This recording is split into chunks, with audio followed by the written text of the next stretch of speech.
Welcome to I Said What I Said. I'm Brad Wakai. That's Tyson Gentry. And Tyson, we have arrived, baby. Week 0 in college football is this weekend. I know you hate the Week 0 mantra.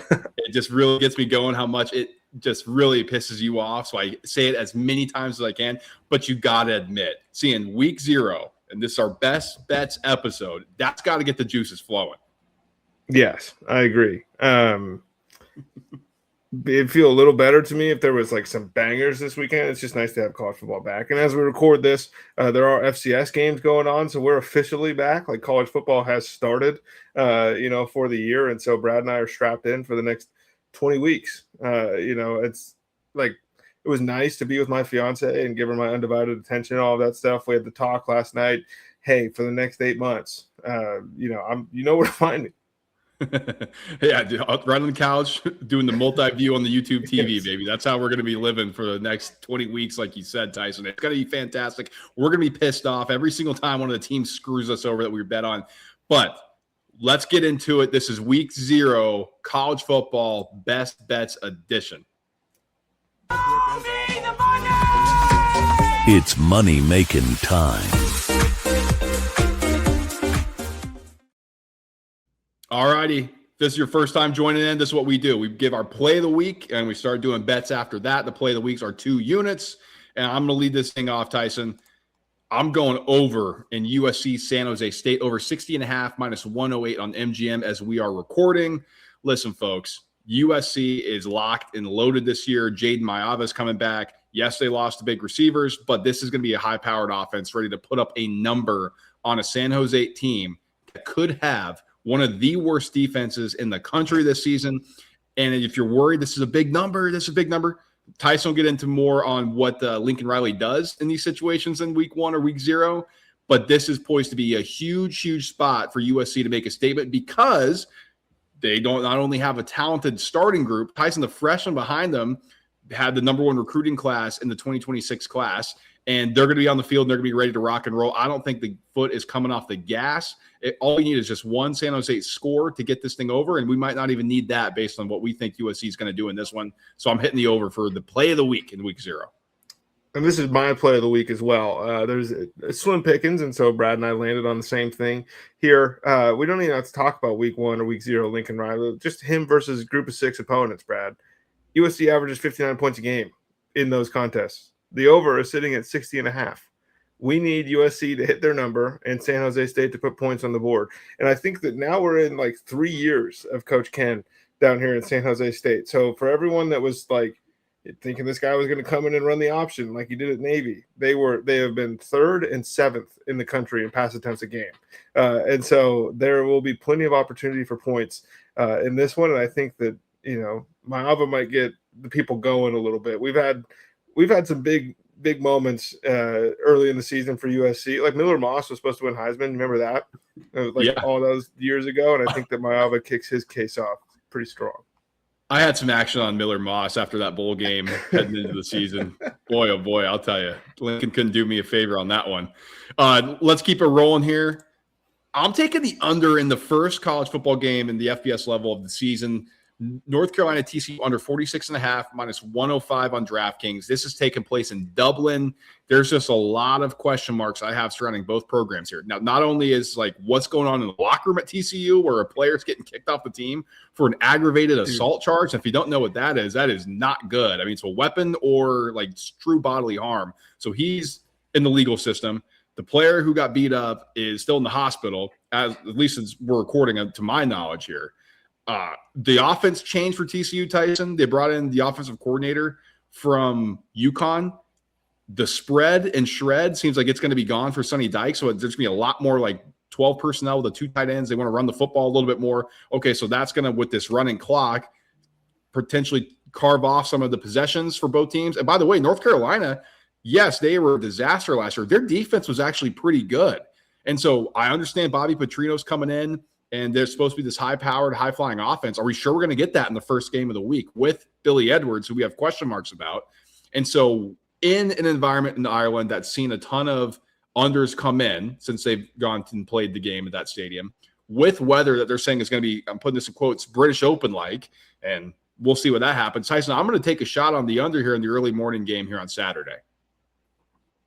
So it's good to know that you're still gross, because I want no parts of that football game. But I'll tell you what I do want. If you've listened to any of our shows on college football at all, this won't come as a surprise. I'm going NDSU minus 6.5. Welcome to the show here for North Dakota State. Obviously, this is a rematch of a 2015 FCS championship game here with Jacksonville State.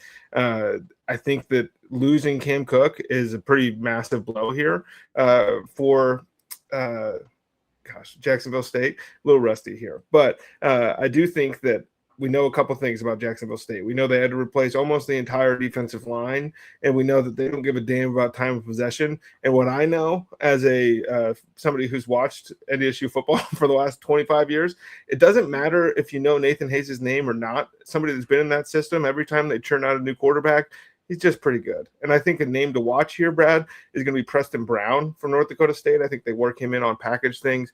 But I do know that in the Fargo Dome in their first FBS game, North Dakota State makes a statement, and I think that I'm comfortable here with the touchdown. Yeah, that should be a fun game to watch. I'm going to be doing a lot of scouting work on that one. Just hey, can we tack any of these teams, because these are two favorites in that conference or their respective conferences? Tyson, let's keep it rolling here, and I'm doing something. I'm an idiot. I'm going to another 2-unit play here on Florida State minus 32 against New Mexico State. That's minus 110 on MGM. Now, we did 2 episodes, our ACC preview and our hot seat episode, where we said Mike Norvell's on the hot seat. If this thing gets off to a bad start, he might be out, and they may be just ponying up the money for the buyout. Well, I think we see the best of Florida State in this one. Mike Norvell has rallied the troops a ton for season openers. Remember when they beat LSU, and everybody was shocked about that. And then they turn around and they beat Alabama. Everybody was shocked about that one. It was like, no way that was going to happen. Now they get a much lesser opponent.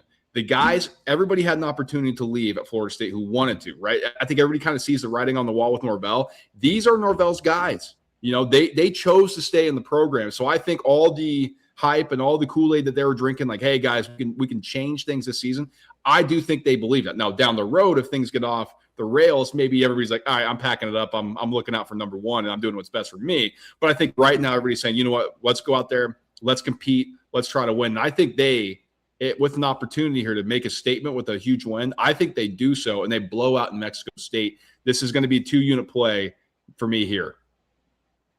We have talked a lot of smack about Florida State for them to be a 2-unit play for you to start the year, but that's what we do here.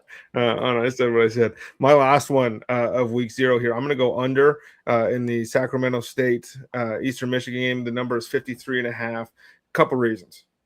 Everyone got to run the ball in Eastern Michigan a year ago. 232 yards a game is what these guys gave up. I don't think Sac State has the offensive line at this point in time to put up 250 yards on the ground, but I do know that they're going to be able to run the football. And I also know that Eastern Michigan loves to throw the ball, and that's something you can be a little bit afraid of when you're at this number here. Noah Kim led the MAC in pass attempts a year ago at Eastern Michigan, but it goes back to that line thing, man. I think that Eastern Michigan is not world beaters, but I do think they're going to be able to put pressure here. They're going to be able to run the ball more than people expect, and I don't see Sac State scoring the 23 points or 25, 24, 27, whatever it is necessary here to push this number over, because I think Eastern Michigan wins the game, but I don't think that this is a high-scoring affair.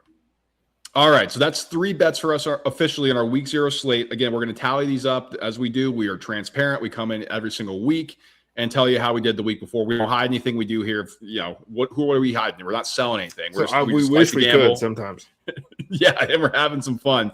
Hopefully we make you some money, and if we're losing you money, maybe you should try to fade. That's always fun as well, and see how we do on that front.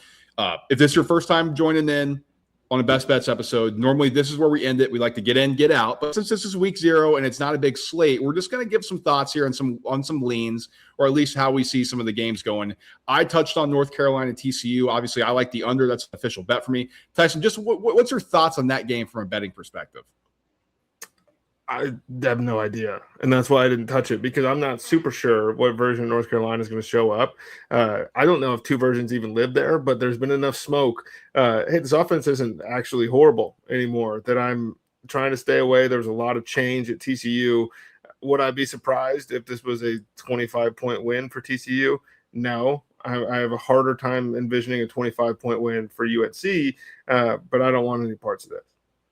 Yeah, I think the one thing that would maybe make me a little bit more concerned is, no Steve Belichick. This guy's been a wizard of the defensive secondary, but, we'll see what happens. I mean, there's just so many questions around both programs. This will be an interesting game to see. We went over San Jose State, USC. Obviously, we like points. That's both of our plays of the week.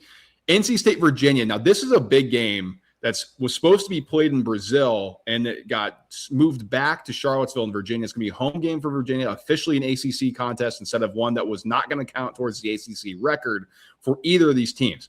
I was going to play something in this one. I was leaning NC State with the points, but Tyson, just what we did with our preview, and the more I thought about it, I'm like, why don't I just wait and get some more data here?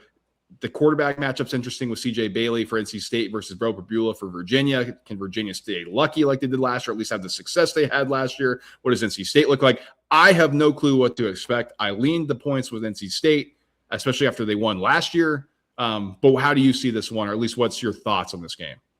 So this is how I know I'm getting older, because I was burned going against Virginia a few times a year ago, and my early thought was that North Carolina State is going to win this football game, and I had to step back. And I just I'll store it mentally and see what happens here. But I know, look, dude, I mean, you said it. We are pretty sure, we've seen these two quarterbacks.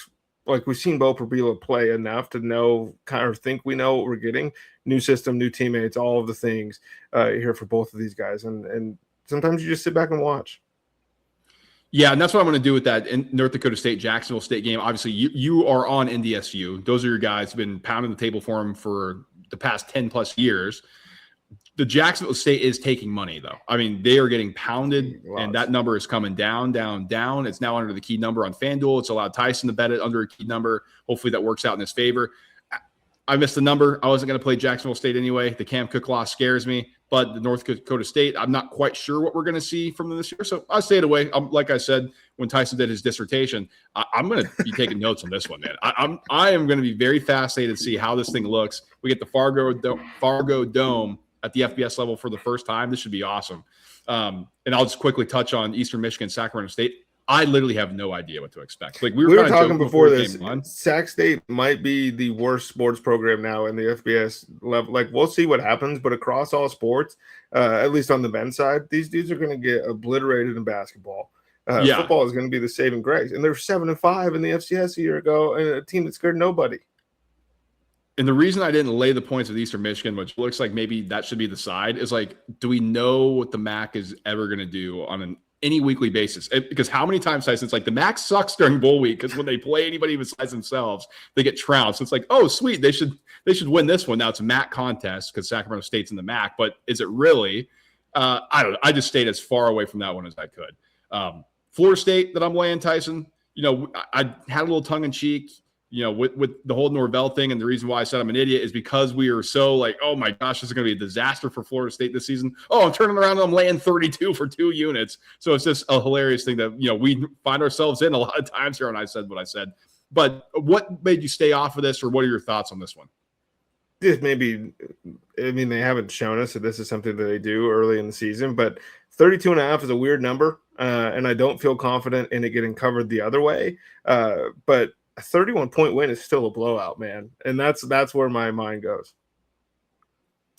Hawaii, Stanford. So Hawaii's coming to the mainland, and they're facing Stanford after Stanford went out there last year. This is 3.5-point spread, juice towards Stanford, over under 48.5. I think if I had to play it, Tyson, I'd probably take the over. But the reason I didn't touch anything here is I have no clue what either of these offenses are going to look like. Timmy Chang, when he was playing, he was doing the high-flying offense out there on the island. Well, that's not what he runs. It's very methodical, and it's very, huddle up, and we're going to be calling the right play and trying to take advantage of mismatches. It's not just run and gun. And Stanford, entirely new coaching staff on both sides of the ball, basically an entire new program. I have no clue what I'm getting here. So again, I'm doing some research on this one. I'm doing some recon, and I'm taking notes and seeing how each of these teams look. And my mind went to Stanford minus 3.5, and then I started thinking back a year ago, and I was like, hey, 23-20. And granted, it's tougher to play in Hawaii, but we during our previews, I kind of think that Stanford might be the worst power conference school this season, and so I'm not comfortable with that at 3.5. Granted, dude, there's so much more experience than they were going down to Hawaii a year ago, and True. so that's part of it, but I don't know if it's a great experience, man. And finally, this is a banger. Memphis going to UNLV. Man, okay, so UNLV minus 4.5, Memphis plus 4.5, of course. New coaching staff at Memphis with Charles Huff taking over after Ryan Silverfield left for Arkansas. Dan Mullen back at UNLV, but your boy Jackson Arnold couldn't beat out Alex Orji. They're going to do a two quarterback system here. The over under 56.5. I would lean the over just because we know the offense for UNLV can get hot and get rolling, but I have no clue what offense they're going to run. I have no clue what that's going to look like. And then is that defense going to be improved? I think that would be my concern about UNLV. And for Memphis, it's a completely different program. I mean, Charles Huff, we've seen the ability to have high-scoring games, have low-scoring games, play defense first, play offense first. I don't know how he's leaning this way with Memphis with a new roster. So this one, again, is just recon for me, and I'm going to be smart about it. Normally in the past, I would have played something here just because this game's going to be awesome, I think. But this is going to be – I'm going to enjoy watching this one and seeing where the chips fall. Is Alex Orji in Perry Ellis territory where this is Aaron Kraft territory where it's like we've been hearing his name for what feels like 10 years? It's getting there for sure. And yeah, I have no idea what to expect in this game. In my mind, this is a game that combines for 100 total points, but right. I don't know what's going to be put on the field. Yeah, that's the issue we got there. But it'll be a fun one. That's going to be the nightcap here in week 0. That's the last thing we're talking about on this week 0 betting episode. Again, it'll be different going forward just because the slates will be bigger. We'll have more picks, more analysis. We won't go every single game, obviously, because we're going to try to get in and get out, but that's not the case with this one. So let's get out of here now, Tyson. Like, subscribe, and share the show. Smash the like button on the way out if you're watching on YouTube.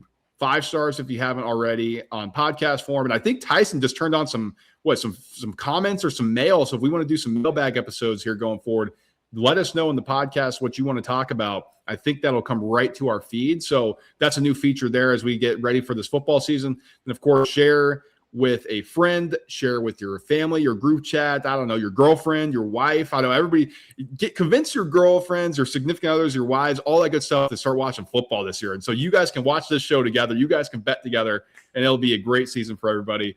But with that being said, this is our week 0 betting episode. We got NFL previews coming up. And then, Tyson, we're right in the thick of things with week 1 college football, week 1 NFL, and then we're off to the races with the usual gauntlet going through the fall. So until then, guys, we'll talk to you when we talk to you.